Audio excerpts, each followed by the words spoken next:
Good afternoon. How are you, Kerin? Good, thank you. How are you? I'm good. Thanks for joining me, and thanks to everyone who is tuning in to this Monday's Wealth Creation Show. We are going to be looking at property sourcing today, Kerin. So we're going to be looking at potential buy-to-let investments on the market. We're going to trial them through on the website and have a wee go at them on spreadsheet and see how they are as potential buy-to-lets. I thought it'd be great for you to join us today. Jim's not here anyway, but I thought it'd be great for you to join us and give your take on whether properties are good potential investments and like the area and what they could achieve rental wise and things, because you do a lot of that day in, day out. So I thought it'd be good to get your perspective on that. How are you anyway? Good. Good to see what you're going to come up with today. Okay. In the news, we'll cover. There's a few topics I picked up for the news today. Actually, I've been looking at landlords' day and things, which a lot of it is geared to like England and things, but it is relevant for us as well. First topic is investment opportunities are plenty as auction markets start to soften. So I was having a read of this. So obviously, a prominent auction house says bids are fewer in number than before, and that's a sign that the market is softening, presenting potential opportunities for investors. There's a lot of good opportunities for investors at the moment. The market, and as they go on to say in this, the market is still hot, but people appear to be hanging back until the last minute before they commit. Now, once again, we smashed it with 92% of all properties sold, raising more than 28 million. So we are delighted with that result. So this is an individual auction house. We are seeing a drop in the number of bidders at the moment, which I think reflects a slight stalling of confidence in the market. But the people who are bidding are serious, putting in offers, strong offers, and properties are continuing to sell well above reserve prices. And we see that a lot as well. And I think I see that quite a lot, and you'll know as well, Kerin, dealing with new investors and landlords and things. The ones that are in the market just now and that are buying are quite serious and what they are doing. And when they go forward with an offer, they're prepared to follow through with it. It's not just kind of something that they're doing just for the sake of doing it, which I think I've seen a lot of people do in the past. Do you see that, like people a lot more confidence in buy-to-let investors and things now? Yeah, I think just the market that we're in just now, obviously you can't really be waiting around. You have to have your ducks in a row and you have to be prepared for it. So our investors, they know what they're doing, they know what they're looking for. So when it comes around to the potential for a good opportunity for them, you want to be going for it straight away and not hanging back on it and potentially missing out.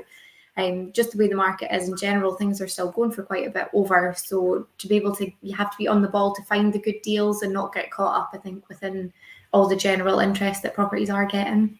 Yeah, you really need to, like you say, have things in place and be ready to move, and be prepared. And we've done so many shows on preparation and how to be prepared and be successful in putting offers through for investment properties. But as I continue within the news, tax experts warn government to lay off buy-to-let landlords. So this article, again from Landlord Today, don't pick on landlords. That's the message from leading tax advisory consultancy. The government needs to take care to ensure that the responsible buy-to-let landlords are not burdened with so much regulatory red tape, and costs that that obviously make them decide to sell up. Now, I've touched on this last week about people being overwhelmed with the amount of changes in legislation and just like regulations and things, and increasing costs to themselves, and then deciding to sell up their portfolios. And people are out there promoting that, oh, you'll sell your portfolio in 19 days and just ridiculous things. And I was kind of trying to put across to people that don't give up on your investment and don't just sell up your buy-to-let investment portfolio just for the sake of a few things that maybe you're struggling to try and manage. Hold on to it. I think that was basically the unless you're in a situation, and there are certain individuals who maybe are in a situation where they do need to sell, and that's fine. And then Jim and I had discussed that if you've got a buy-to-let portfolio and everything is compliant and up to date, when they do bring in these changes, and there are continual changes in legislation and things, as you're well aware, Kerin, but if you do it as and when they come around, it's small incremental changes that you could keep on updating your portfolio. It should be okay, and you should obviously compensate for the cost of doing this, or have a contingency to compensate for the cost of doing that. But the article is basically pushing that this is exacerbating the shortage of decent homes to rent, which I would agree in, because any reduction in the number of homes to rent is bad news for the UK economy, as affordable accommodation is essential if employers are going to find the 1.295 million job vacancies reported at the end of March in 2022. And the average rent in the UK has increased by around about 10.6%, it says in this article. And that's slightly different, but anyway.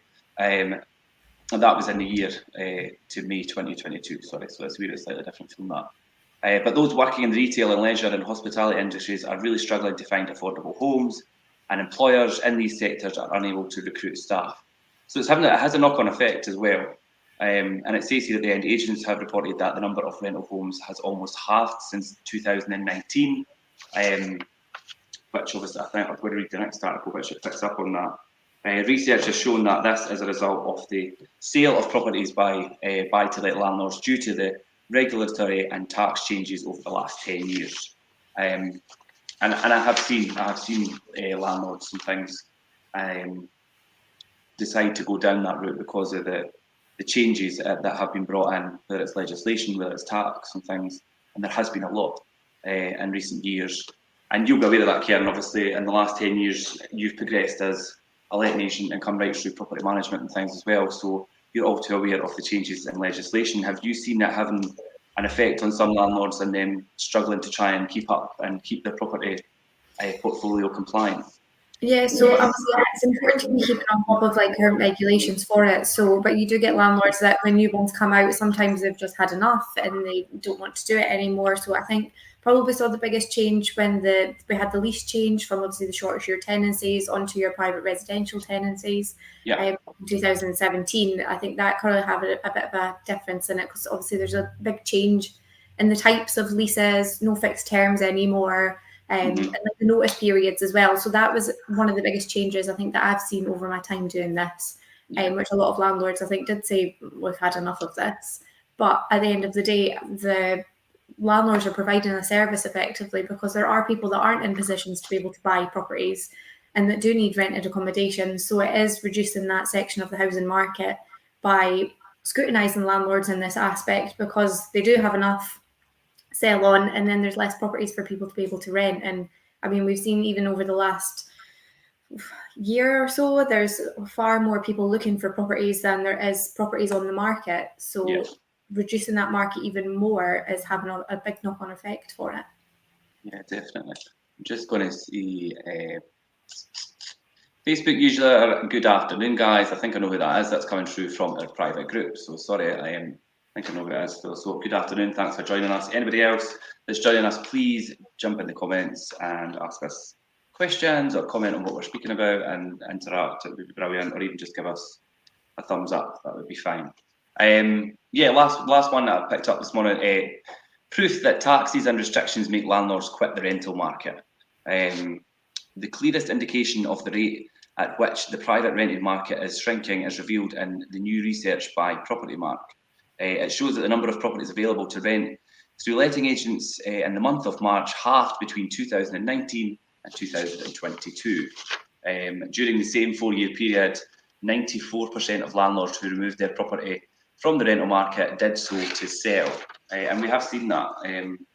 But over half of these rented properties sold in March this year alone did not return to the private rented sector.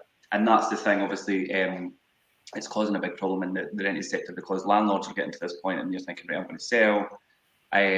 They're selling whether it's 2-3 bedroom flats, houses, which are the kind of popular, that's the kind of really popular 2-3 bedroom houses and flats. These are getting picked up by first time buyers and things, so which is fine, but then it leaves a gap in the private rented sector, and that's where we're seeing the shortage in available housing. The number of properties available to rent has been diminishing, with a large portion of landlords choosing to sell their properties a lack of property is the root cause for rent increases and rising figures of social housing lists. We've seen that the amount of people that are joining social housing lists because there's not enough private rented properties for them. And then obviously this has got a knock-on effect on rental prices, and rental prices are increasing because of the lack of supply of properties. So that in turn pushes up rental values. Would you agree with that, Kerin? Yeah, and I think we've seen a change with especially the social kind of side of it. Obviously, with new developments that are going up in the area, they're contracted to build new affordable housing within that. So it does help, obviously, that side of it, that you do have people that are in the kind of council social housing side of it being able to offer this extra housing effectively. So there's steps in place to try and sort that side, but at the end of the day, the private sector is still the same. It's reliant on that changeover of landlords selling and hopefully other landlords picking them up. But like you say, it tends to be they're in a prime position for first-time buyers to pick them up, which is great because obviously it's their first home. And being one myself, I know you need the you've just become a first-time buyer yourself in the last year, yeah.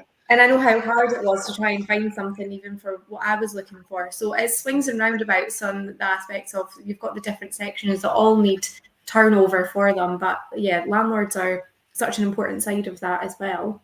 Yeah, I mean, there is a great need for more social housing, but the private sector plays such a big part in providing housing.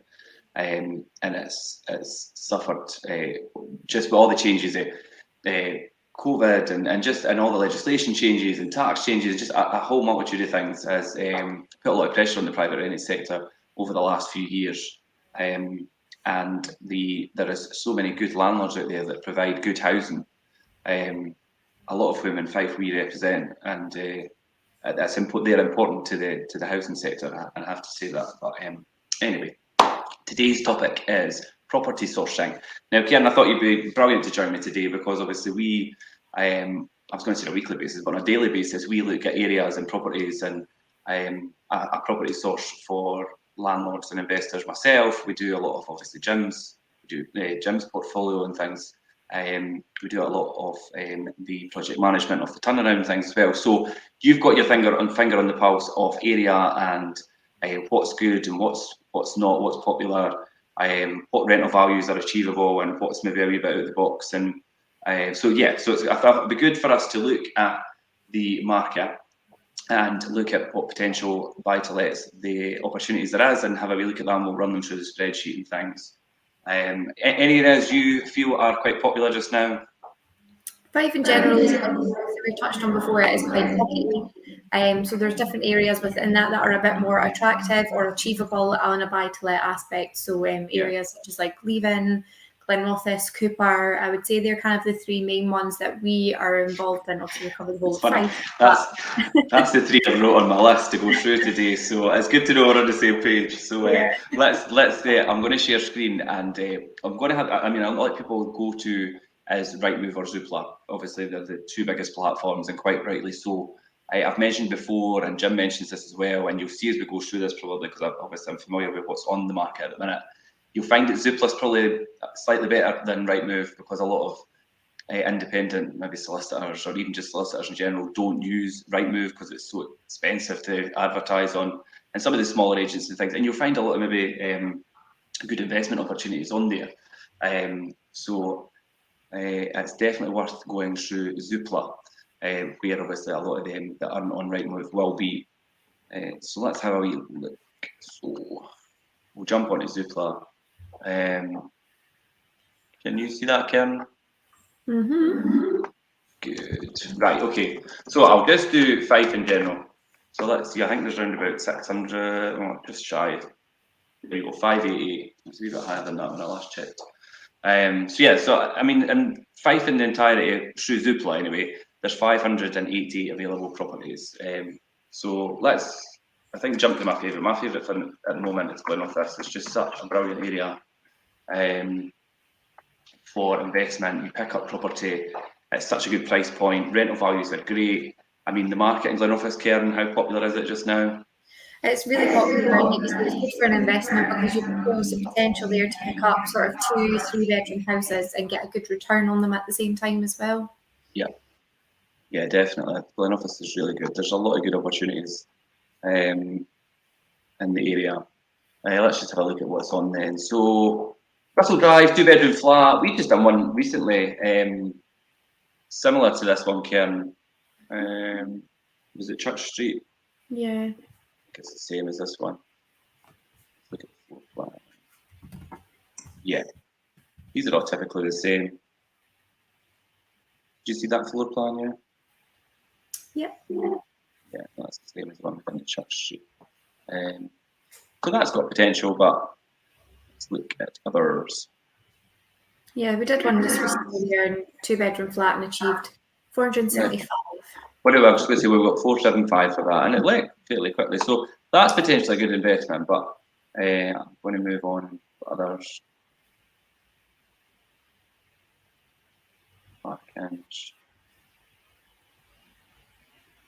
Bungalows are popular. That wouldn't jump out to me as something to go for straight away. But here's one, and there again it's Rollo's. That's a 3-bedroom mid-terrace. So Rollo's, it's through the solicitor, so this will not be on Rightmove. Rollo's don't advertise on Rightmove, so let's have a look at this one. Just quickly, so 3-bedroom mid-terrace. And what I would usually do, I mean, I go out and look at properties for certain landlord investors of ours and things that to bring on and manage. So what I would first look at is obviously what needs to be done to this. Now that's a good price point. That's a 3-bed mid-terrace property. So Kerin, obviously in good condition. We're talking what? So 3-bedroom bed in Glen Office, that style of property, you're in the region of 600 to 650, depending on the condition of it. Yeah, so we need to be. So first off, to me, I mean, these outbuildings, I mean, the window and the door and things look weathered.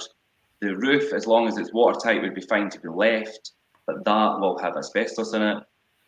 So if it isn't watertight and has to be taken off and replaced, it'll have to be disposed of correctly to a SEPA registered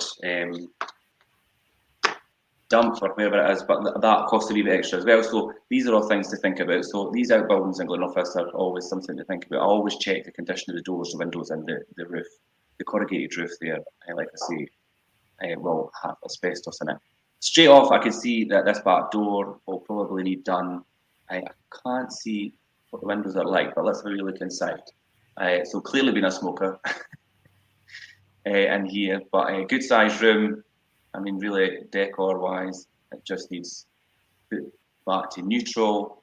Kitchen's all right.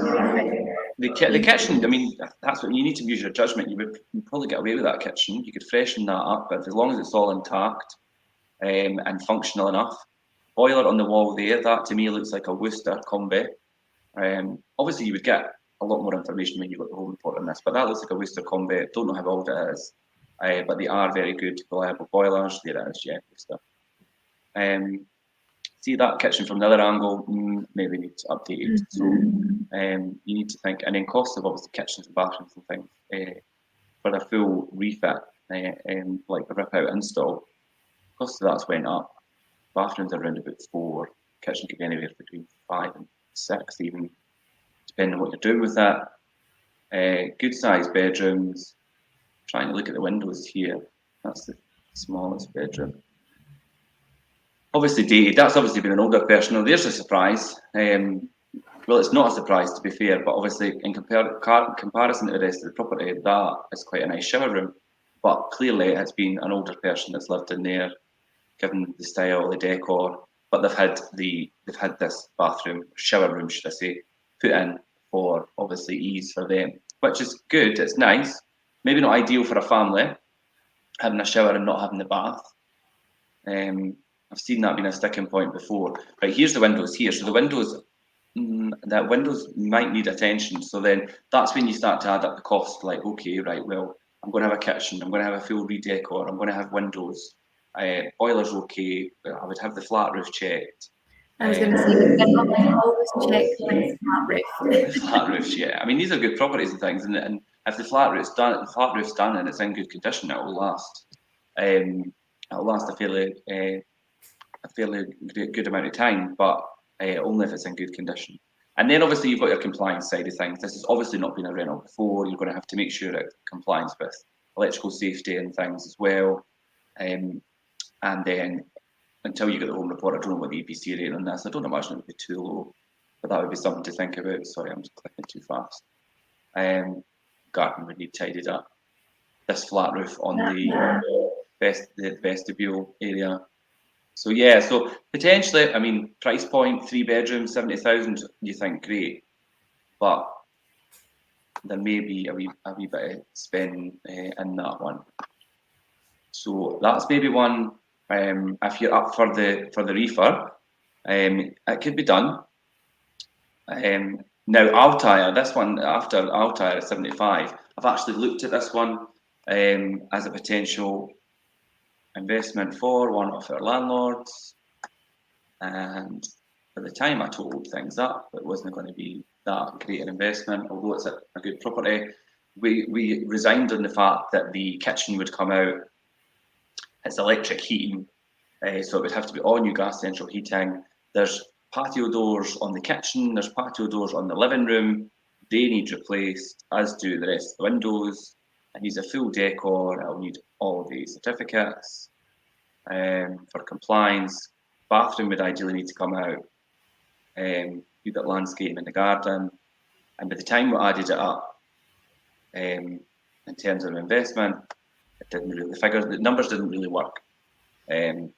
So like that was like straight off, I looked at that and I thought, right, and I tallied up, I think about the time I'd done the kitchen, bathroom, redecor, EICR, new windows, and because there's 2 patio doors, and in the front door there you can see the timber doors, you get that UPVC, costs started adding up. I mean, that's looking at it from a perspective where you're going to bring the property in really good condition.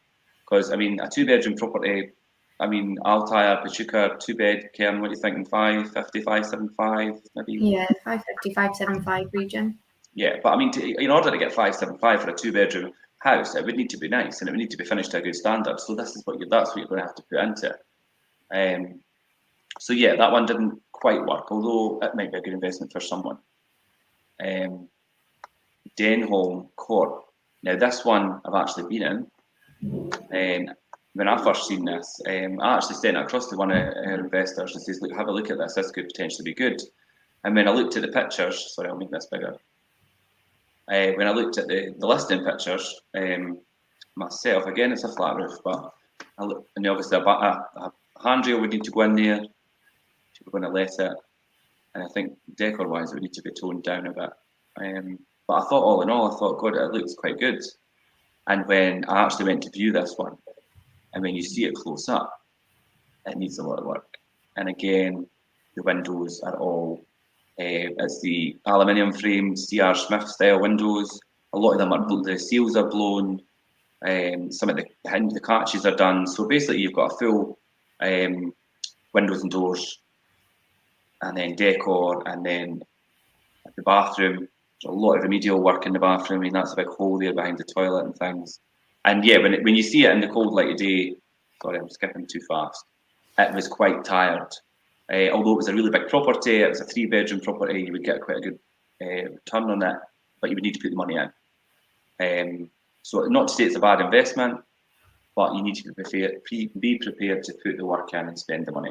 These outbuildings, when I checked them, these doors both were past repair, so was the window, and I think there was a breach in the roof, in the corrugated roof, which again, like I say, would need to be taken away, disposed of correctly, and so a lot of costs were mounting up on that one.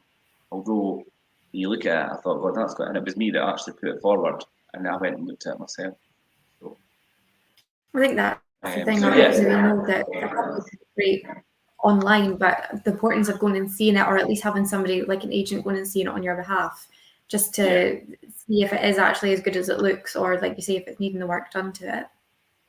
Yeah, I mean, and I think it's good as well if you've got an agent who's familiar with the area and like obviously got their feet on the ground in that area all the time and know the properties. then it helps a lot to be advised, especially if you're an out area investor. That's obviously, which is the one that I was looking at that for. Was, and I was like, look, it's a lot of work. You would have to, I would have to be project managed from a distance and things like that. Although obviously we're there to assist with that as well. I've also viewed this one at Kerin Drive, which is a bright wee flat. We have the one just around the corner. Rents really successfully. It's quite well finished actually in the pictures again. But there was a few things. A lot of the fascias at the front were quite weathered. The agent couldn't tell me at the time whether it was a previous rental, but it did have all its smoke alarms, it did have its carbon monoxide, it had its new RCD board and things. Kitchen was quite nice. There was still a wee bit of money to be spent on it though. It's not as pristine as it looks in the pictures, but it was still potentially a good investment. And Balnagowan Drive, you'll know yourself, Kerin, we've got that one, it's just the next block actually. And it rents so successfully. And has done for a lot of years. Yeah, it's always quite a popular. Yeah. But it was the next one. Now this one in Lothian Court, which I thought was really good. So we're 79,995, so 80,000. On with First for Homes. It's a 3-bedroom terrace property. You could see here, obviously, nice outside space. Again, it's a flat roof, but obviously get the home report, check that. I mean, it's obviously finished inside to somebody's personal taste because they live in it, but the area is perfect for buy-to-let. Kitchen, maybe a wee bit dated, but to be fair, initially you'd be able to let that with this kitchen, and then as you further down the line, is obviously you could maybe upgrade that, but it's fine till it looks fine anyway. You'd have to see it obviously. Dining area, bedroom, bedroom, bedroom. Windows look good. Fixtures and fittings look fine. You've got off-street parking here. The outbuilding looks, it's well maintained, and there's also a garage with it as well, which is obviously out the back. So I thought that was a really good one. So let's take that one. Just going to write this down. It's a bonus if you can get off-street parking, especially in Glenrothes. There's a lot of terrace houses that are kind of laid out quite together. Yeah. So if you can get one with the potential for off-street parking, it does make it more attractive to a tenant. Definitely, because I mean, some of the main things we'll get is off-street parking is a big plus. Storage space, that garage is just an even bigger plus. Nice outside space, plenty obviously like the dining area and things is great. So I think that's a really good one. And obviously I had the first time we've seen this was just yesterday actually. So I'm actually going to pitch it to a couple of people as a potential investment. So that one's 79.99. I'm going to write this down. And what we get in Kerin, 3-bedroom, would we get 6 or 6? I would get 650 for this, I think. Yeah, quite potentially. We have enough street parking. I think if it was the decor was sorted a little bit more neutrally in some of the areas, you'd probably get about 650 for it.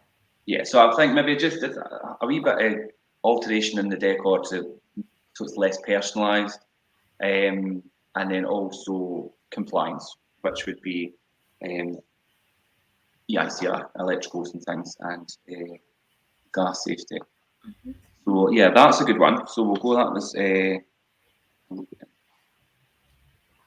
could be quite handy as well, something like that. If you are needing a wee bit of storage space, the fact that the garage is separate, because you could always not include that within the let and keep the garage for your own space. Yeah, a lot of people do that and keep it and use it as storage and things, because storage units are so expensive now. Space flat in Douglas Road, Leslie. That's just up from. We've got one just on that. We've got 2 on that street. That's our one in King Edward Street. That's quite a nice flat. That would be really popular. It is only 1 bedroom, as opposed to 2. Price point's a wee bit higher because it's Markinch, but Markinch is really popular. If you have the train station as well, you get when we have ones in Markinch. I wouldn't say they come up particularly often in Markinch, so we do get quite a good bit of interest when they do. And like I say, when you've got the train station there as well, it makes them a bit more desirable. Yeah, you've got some really nice shops. You've got the train station. You've also got Balburney Park in the estate.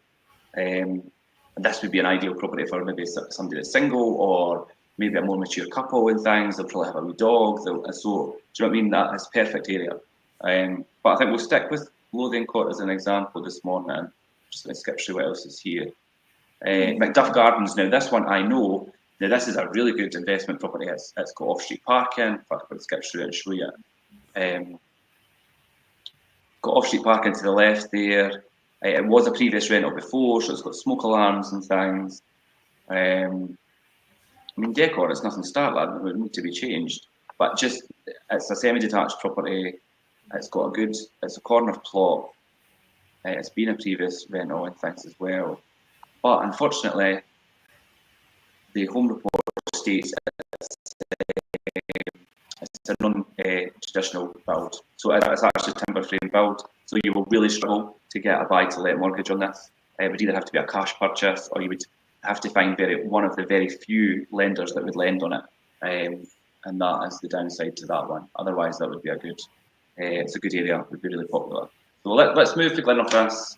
And we will go, well, what was the 3 areas we said, Kerin? Glenrothes, Cooper and Leave It. So, Leave It. Yeah. Well, quickly we look at Cooper. I don't think there's a great deal in Cooper at the moment. I think there's about, well, there'll be a wee bit less than Glenrothes, but we'll see. Cooper. Again, Cooper's quite good because you get people that are maybe not wanting to stay in St Andrews but are, however, working there or studying there. So you've got the commuting side of it, and also up to Dundee as well. It's quite easy. So I would say we had a 1-bedroom flat on in Cooper, and it went within, well, we had a tenant lined up for once the refurbishment was completed on it. So that's the one on the Bonnygate. We've done that twice in the Bonnygate. While the refurb was getting done, we found the tenant, and that was quite a successful way of doing that. Let's have a look at what's in Cooper. But like I said, Cooper is ideal for people who are working or studying, or obviously St Andrews. Cost price point of rentals in Kirkcaldy and St Andrews is so high in comparison. It's good to just be in Cooper. You've got everything in Cooper. It's a brilliant little market town, and you're not going to pay such a premium, although rents are higher than other areas. But obviously, St Andrews is a bit of a market on its own. So 1-bedroom flat. I mean, up until recently, you were probably getting about 2-bed flats in Cooper for around about 80. You could still find them.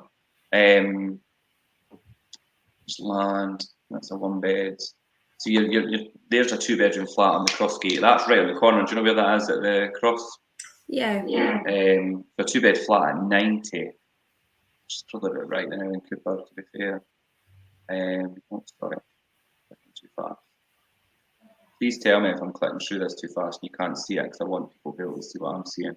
So a 2-bedroom flat right in the centre of the town. That's okay. I mean, for these flats on the crossgate and things, it is typically what you would expect. There's hardly any pictures. That's not a great listing at all.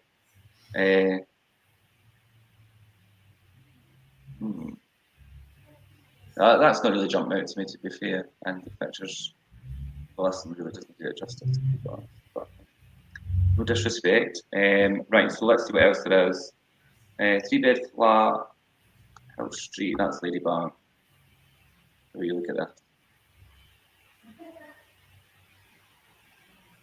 Again, Ladybank can be quite popular, and you've got the train station again. Again, it's got the train line, yeah. That's got a wee dining area in there. Quite nice. Kitchen's okay. That's nice. A wee bit too personalised, but obviously because somebody lives in it. But I was wanting to see what the outside space was like. That's actually not too bad for a flat. But the one thing that people will ask that's got a drying area at the back is parking for that one. Parking will be an issue with that one. I don't see that there is any. So it's all these things that you know that people, Kerin, you'll know yourself for doing viewings. You know what people are going to ask you when you get to certain properties. You know what half the time what the questions are going to be. Do you find that if you were to go to get this property to let? Definitely, like parking and outside space. Are two big things. I mean, I know myself, I wouldn't want somewhere that didn't have any off-street parking. Just people can be quite precious about their cars, so having that option for the off-street parking, and you don't want to come home after a long shift and somebody's taking the space outside your house and you're having to park further down the street. So I think if you can get something that does have the off-street parking, it does give you that sort of more premium edge to it, because not every property does. Yeah, I mean, no in House Street, I think there'll be parking on the other side of that road, but will that be ideal with 3-bed flat? You're obviously more than likely somebody going to have kids. You want to be getting out the other side of the road and things. Yeah, just things like that to take into consideration. Not to say that potentially it's a bad buy-to-let option. I think it depends on the individual landlord or investor and who their target audience is and what they're looking to achieve. This is just trying to give you an idea of what how it goes through the process of sourcing a property and how you could make the best potential of the income and things. Okay. Nothing's really jumping out at me for Cooper. Let's jump to leave-in. Let's not too much time before we could perhaps have a look at what's in leave-in. There's not a great deal in. I think I could tell you what's on the market and even just how keep a close eye on it. What one, sorry? There's not really that much on the market. There's about 20 or so now, 15. Things just get smashed up really quickly. But I mean, I'm sure there'll be some little diamonds in there that you can pick up if you do keep. There's Gladstone Street. Gladstone Street's actually not too bad. Yeah. That I've actually looked at this flat. It probably needs a wee bit of work. It's not the best flat, but it would be a good starter. A good wee starter flat. Clyde Place, Leaden Road, Windygates. Now, Windygates is quite popular. So 50,000 one-bedroom flat. Let's see what this one's like. So nice bathroom, shower with bar. Oh, that looks not bad. That's quite good. That's nice. Toilet. Okay. This is similar to the one we've got just down on the same row. Parking at the back, which is great because the Leaden Road, obviously, but because you could come around the back and park. Parking's a big plus. That's actually quite a nice little flat. That would be a perfect one if somebody's maybe just starting out, or do you know what I mean? They're trying to build up their portfolio. Windygates is quite popular. I think the fact that there's around the back for the off-street parking as well makes it more attractive, because obviously, like you say, it can be quite a busy road. So having that option around the back there would make a bit of a difference for it, and it's nicely presented as well. Yeah, one bed. What are you thinking we would get for that then, Kerin? Maybe kind of in the region of 395 for it. Yeah, I thought about 400 as well. Yeah, let's use that as an example then. So we've got one either side of this, further down the street. Remember correctly. So Clyde Place. And that's 150. And you're saying we'll say 400. Okay. Okay.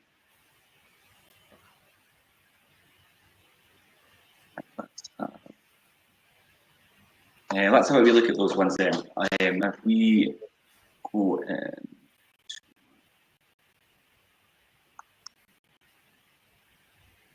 Right, let's pull up Jim's magical spreadsheet. Could you see that, Kerin?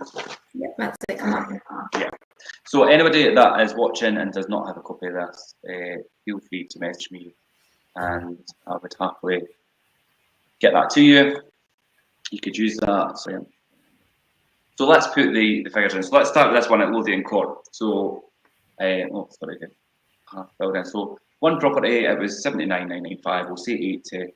You've got your 4% stamp duty and your 25% deposit for your buy-to-let mortgage. Now, I think just for argument's sake, 3.5 mortgage interest rate, arrangement fee. Now, if you'd watched, Jim and I went through this the other week, and obviously you could find lenders who do mortgages with 0% arrangement fee with a wee bit of higher rate, but it worked out better than actually finding one with a lower rate and paying a fee.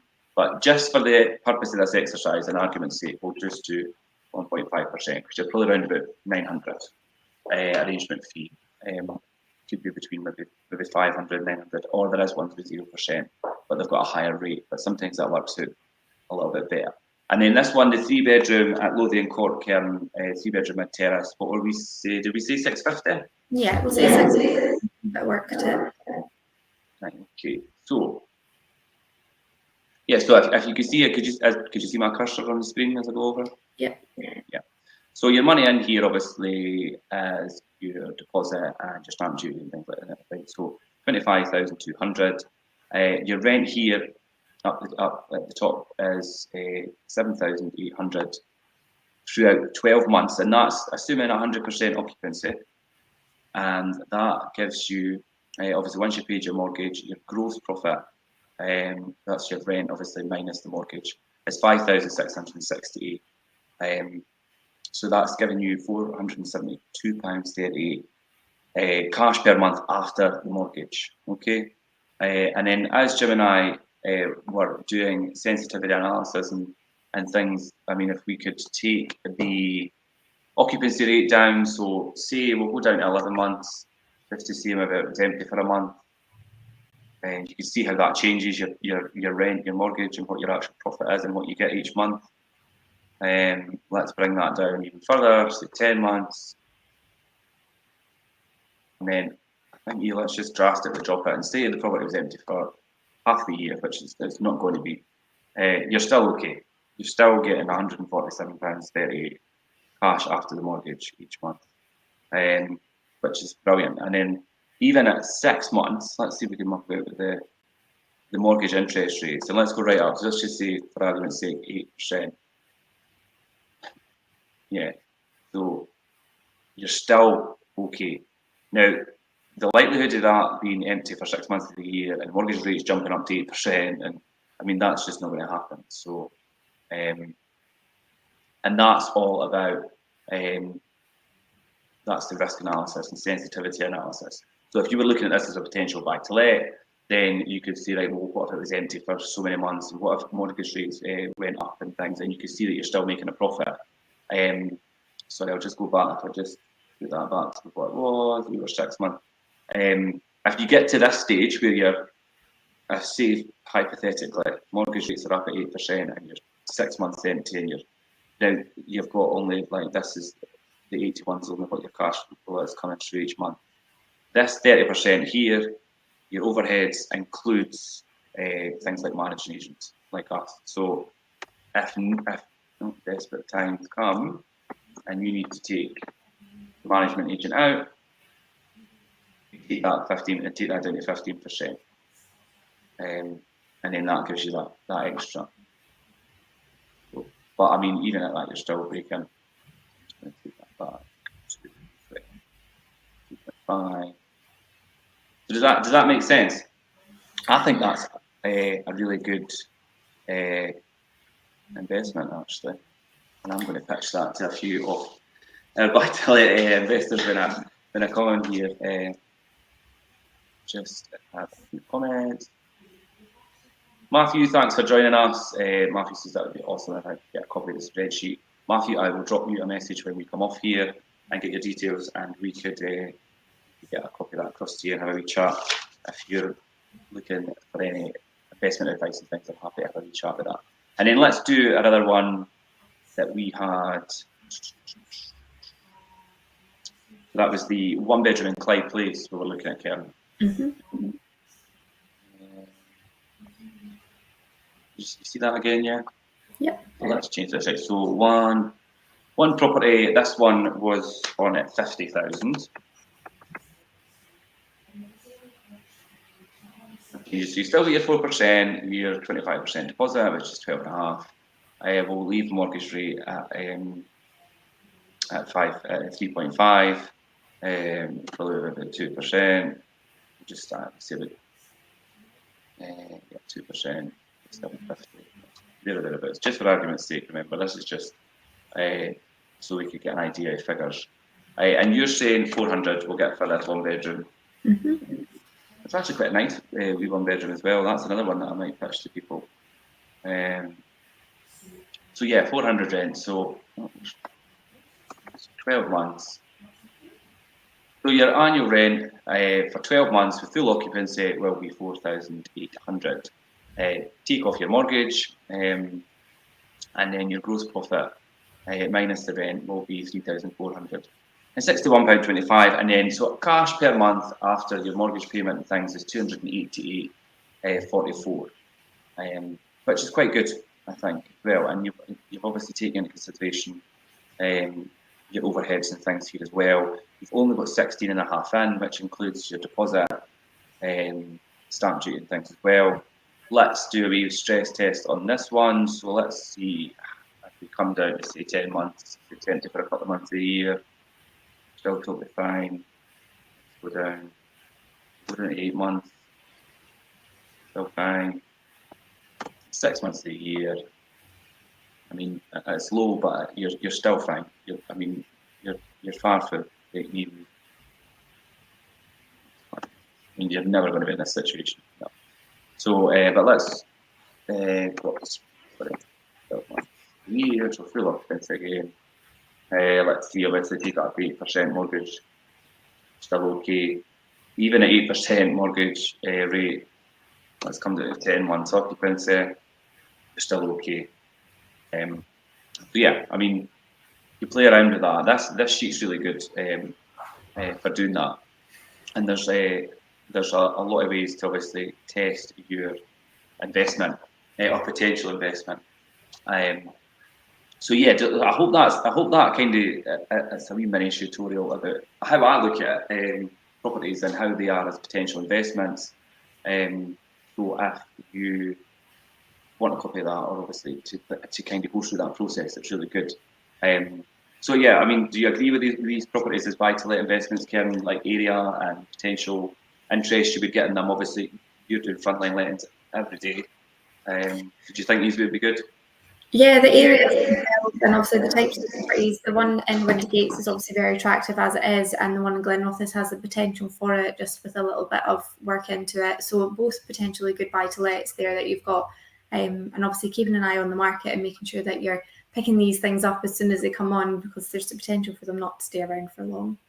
Yeah, and I mean, like obviously, I mean, Fife in its entirety is such a good area. I think the main areas that we just covered just now are quite good.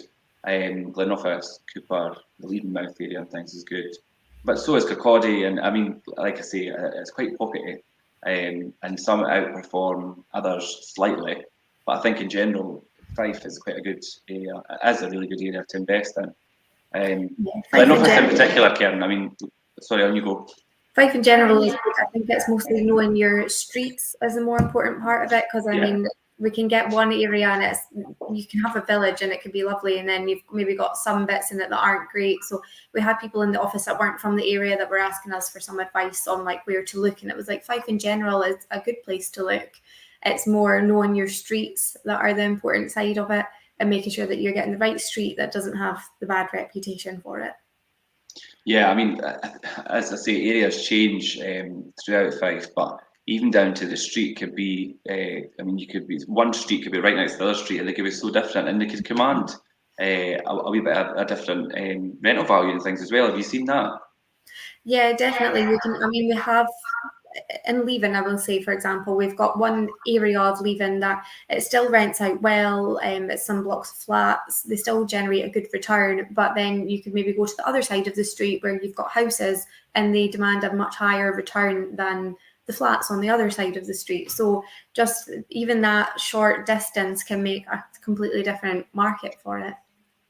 Yeah, and I think there's a lot of factors that we looked at in these properties today that influence the level of rent you could achieve for property as well, like things like off-street parking and having maybe good living space or like family space. If it's aimed at a family home, then people will pay a wee bit extra for that. And if you've seen things like any, like say, garages and things as well, do you see these kind of things commanding higher rental values?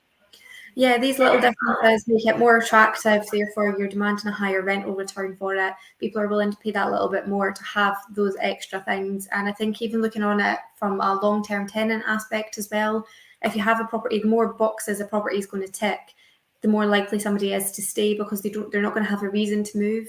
They've got the living space, they've got the bedroom space, the gardens, off-street parking. They're not looking for something more potentially.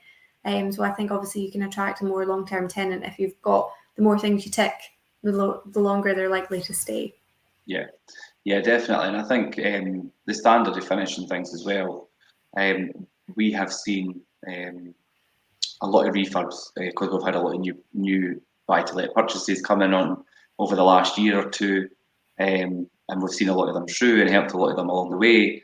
And bringing these newly refurbished properties to the market, it excites people, it excites potential tenants and things. It makes them excited about moving into it. It makes them more keen to look after the place and create a home and be there for a longer period of time.